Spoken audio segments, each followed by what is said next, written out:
FNAF has always been about family, broken families, twisted families, families stitched together by grief, steel, suffering, and regret. But what if I told you two of the FNAF's most tragic inventors, Edwin Murray and Henry Emily, aren't just narrative echoes of each other? What if they're more connected than we originally thought? What if they are brothers? And if true, then the story is no longer just about haunted restaurants and killer animatronics anymore. It's a story of betrayal, manipulation, and greed, family secrets buried beneath decades of blood and bolts. And it might even redeem Henry's story arc within the FNAF timeline, because Henry wasn't just a grieving engineer in the background, he was a brother. He was a little brother who got betrayed, underrated, and manipulated, but ultimately the one who burned it all down. So strap in, bear with me, it's theory time. First, the obvious. Edwin and Henry, their story arcs, mirror each other suspiciously much. They both lose a child, their only child, both try to bring them back unsuccessfully. Edwin created the mimic for David, Henry created the puppet for Charlotte. Different purposes, sure, but there's a strange, familiar influence in both. A shared design language, a shared grief, perhaps. I mean, just look at the damaged Jackie designs in Secret of the Mimic compared to the puppet design. The long limbs, the hollow white face, and all those tear marks or something. It doesn't just look familiar to the puppet, it feels related. They even use the same kind of a box to pop out of, almost like the idea came from a similar brain, a brother's brain. And yes, I know the Jackie is only one of the probably hundreds of suits the actual mimic uses, but the character of Jackie was still like created by Edwin, or at least one of his. Light bulb.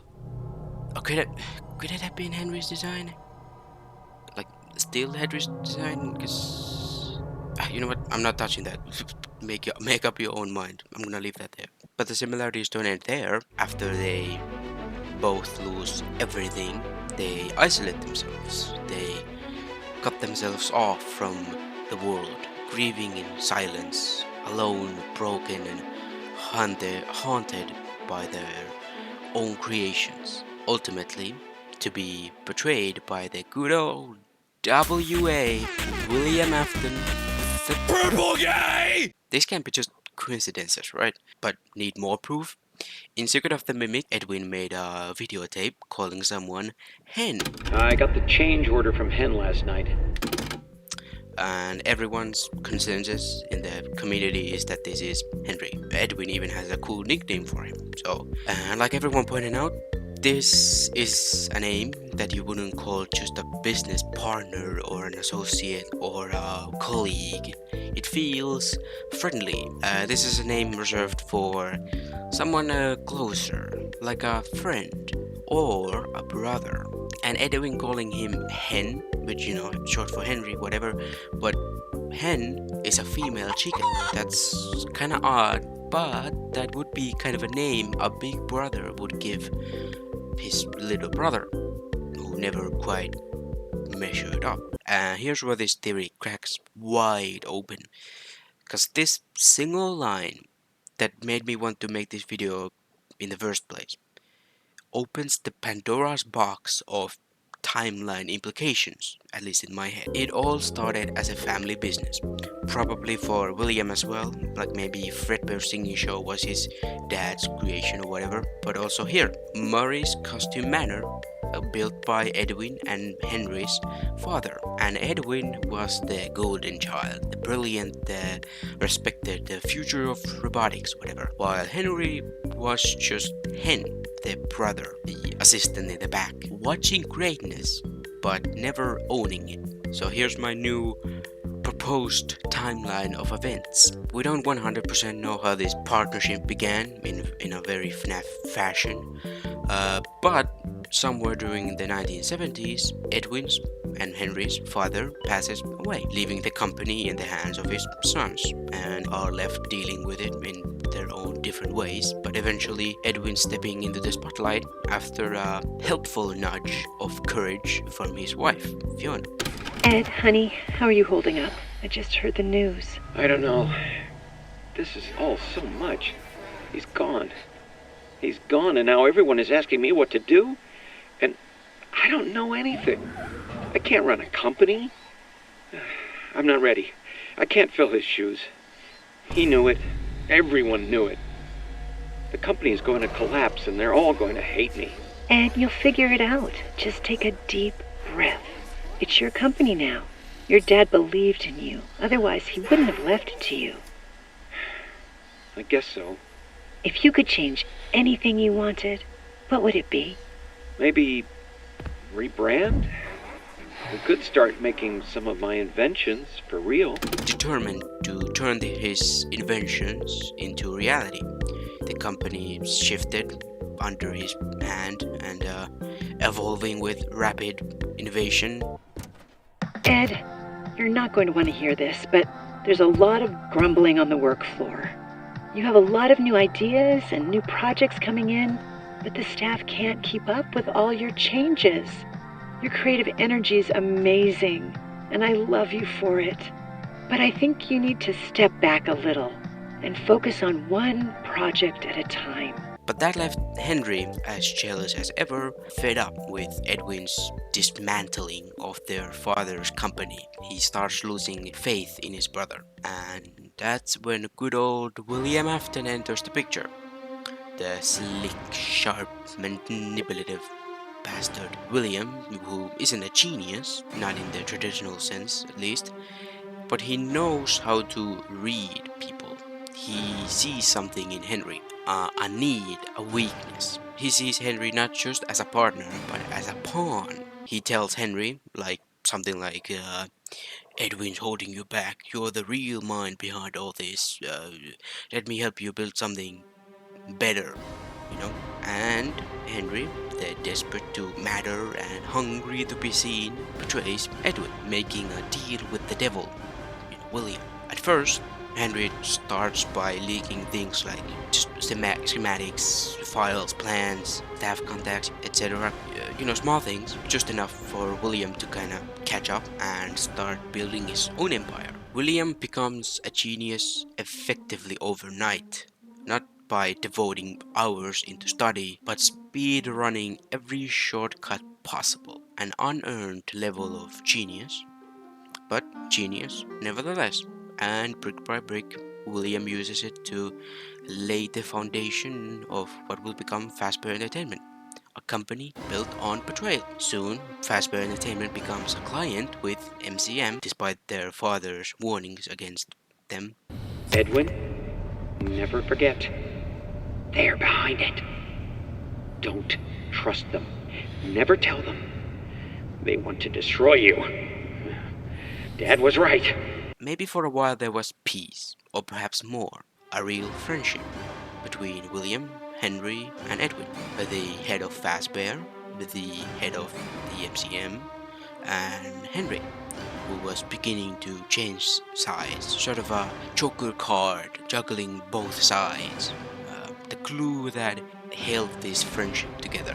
But William was playing the long game, who started by only using Henry to kind of stay ahead of the curve. Now he wanted more, to become more, to innovate better, to achieve something extraordinary, like immortality. He started tightening his grip with Edwin, pushing deadlines, hastening the process, to ultimately poaching technicians and other personnel from MCM, and eventually even pressuring Henry to give him the access to the M2 data. Henry giving William the secret of and that's when the shit hit the light bulb fan. A storm brews, a tornado of destruction.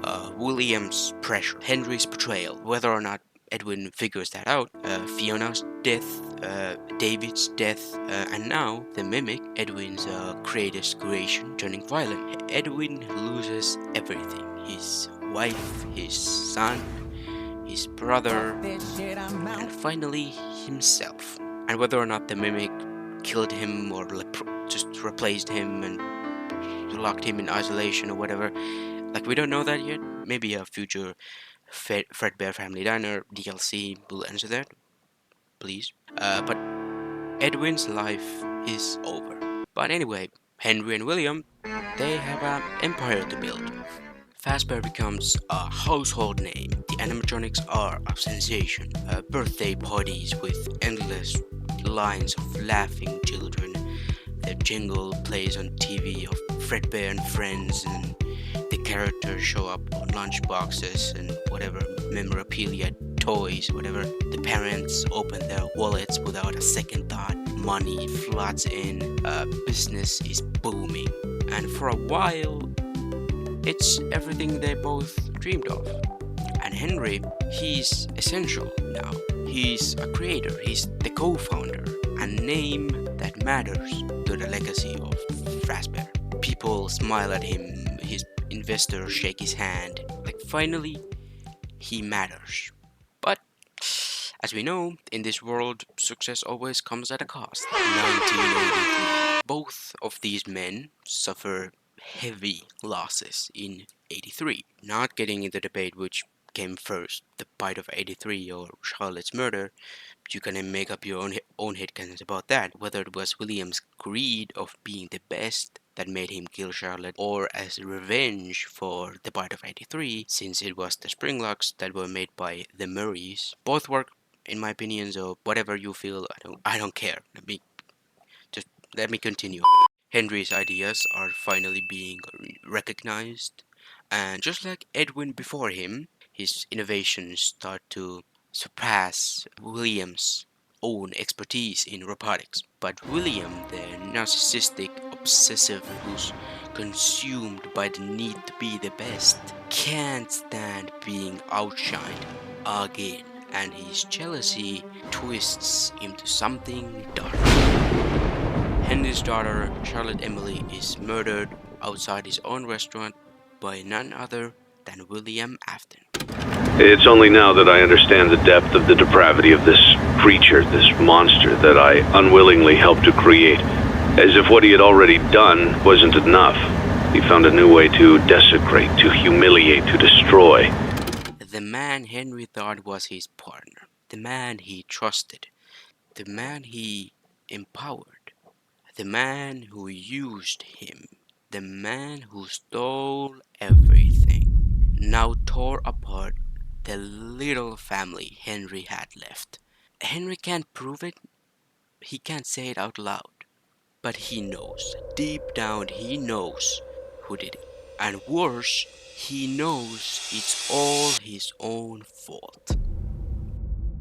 And we all know how this story went, roughly. After Charlotte's death, the magic of Fazbear fades, the parties feel hollow, and Henry, once so sure of himself and his purpose, begins to unravel, and Fazbear Entertainment becomes a revolving door of new management, falling locations, and buried scandals. And beneath it all, behind every incident, behind every unexplained tragedy, behind every missing kid, the man behind the slaughter, William, is there. No longer the man he once was, turning from a business partner to a murderer, from a charismatic showman to a twisted scientist obsessed with remnant, chasing immortality through agony, turning away from Henry. No longer a partner, no longer a friend, just a thief of innocence,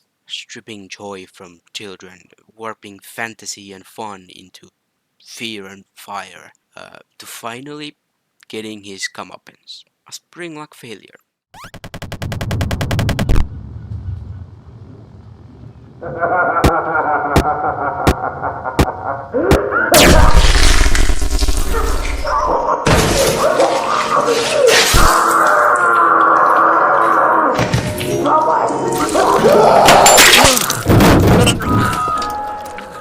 Edwin did perfect the Springlocks, but Henry and William wanted to go their own way. Poetic justice, and deserved, but not enough. And Henry Nope. left behind to clean up the mess, struggling to stay in business after all the tragedies, to manage the guilt, the lawsuits, and now this monster that I unwillingly helped to create.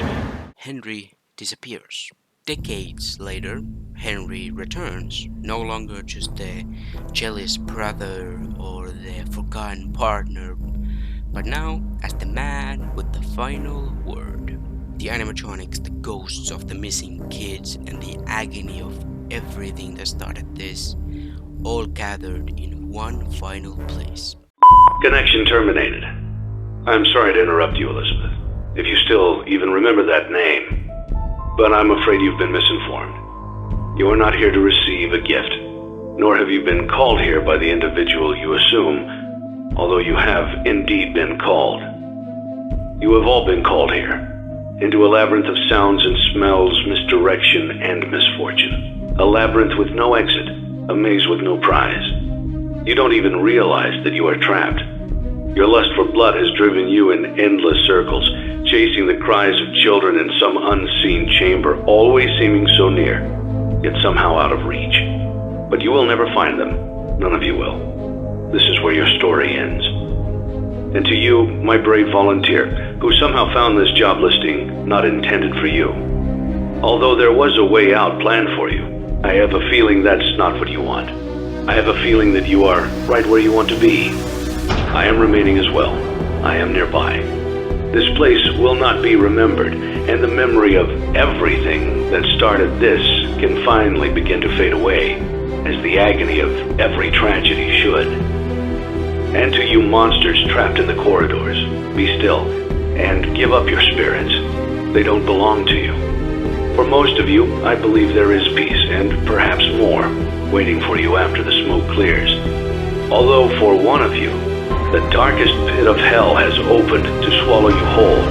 So don't keep the devil waiting, friend. My daughter, if you can hear me, I knew you would return as well.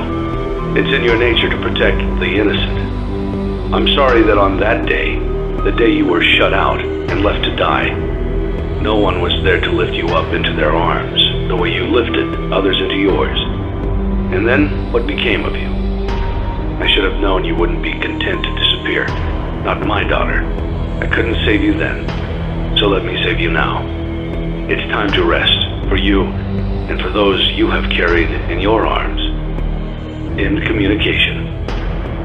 Henry was never the shadow. He was the silence before the storm, the hand that wrote the final line. Not the spark, but the fire that ended it all. And this wasn't just about closure. It was revenge, redemption, and rest for his daughter, for the children who suffered too much, and for himself. This ends, for all of us, in communication. And yes, before you ask, Edwin Murray and Henry Emily don't share the last name, which almost was a deal breaker for me as well. But in FNAF, names are just masks. Henry's surname, for example, never been said on screen, and also a falling out between brothers who are now using a different last names in this universe. It's practically canon already, you know. So I do get that's a bit of a stretch. But also, since we're stretching things, the line A wound first inflicted on me, but then one that I let bleed out to cause all of this. now could be interpreted to how Henry let out his jealousy about Edwin, force him to completely snowball everything down the hill, to be something Henry let fester, and that in the end the wound didn't just scar him, it triggered an avalanche that followed. That was a good analogy, I like that.